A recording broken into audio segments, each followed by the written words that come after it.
সমুদ্র সৈকত যেমন অপরূপ সৌন্দর্যে ভরপুর, তেমনি প্রাকৃতিক সম্পদে পরিপূর্ণ। সৌন্দর্যের পাশাপাশি পরিবেশের ভারসাম্য রক্ষায় অবদান রাখে সামুদ্রিক প্রাণী। সম্প্রতি ব্রাজিলের রিও ডি জেনিরো উপকূলে হুমকির মুখে পড়ছে সামুদ্রিক প্রাণী। সৈকতে বাস করা মোল ক্রাব, যার মধ্যে বিলুপ্তির পথে, এর প্রভাব পড়ছে পরিবেশে।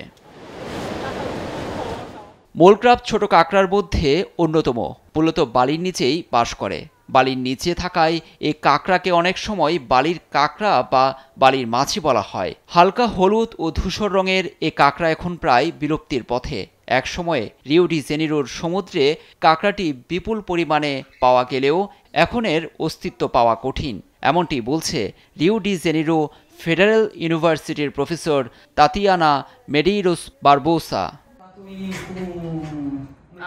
গবেষকদের মতে মানুষের অবাধ বিচরণেই ক্ষতিগ্রস্ত হচ্ছে সমুদ্রের প্রাণীদের জীবনচক্র। সেই সঙ্গে সমুদ্রে ফেলা আবর্জনা ও যানবাহন থেকে নির্গত দূষিত বায়ুর প্রভাবে বিলুপ্ত হচ্ছে কাঁকড়াগুলো। এছাড়াও অপরিকল্পিত ড্রেন ব্যবস্থার কারণে ধ্বংস হয়ে পড়ছে কাঁকড়ার আবাসস্থল। শিল্প কারখানার ময়লা আবর্জনায় দূষিত হয়ে পড়ছে সমুদ্র সৈকত।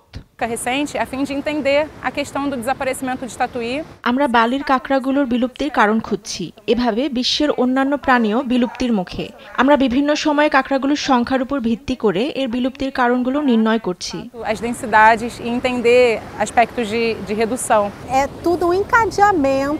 মানুষের কর্মকাণ্ডের ফলে সৃষ্টি হয়েছে এই পরিণতির।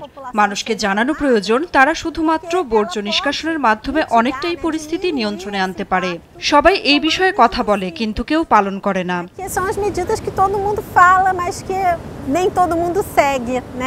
সংশ্লিষ্ট কর্মকর্তারা জানান, কাঁকড়াগুলো সম্পূর্ণ বিলুপ্ত হয়ে গেলে এর প্রভাব পড়বে মানব স্বাস্থ্যের উপর। এছাড়াও মেক্সিকো, উরুগুয়ে ও যুক্তরাষ্ট্রের একই প্রজাতির প্রাণীও বিলুপ্তির পথে।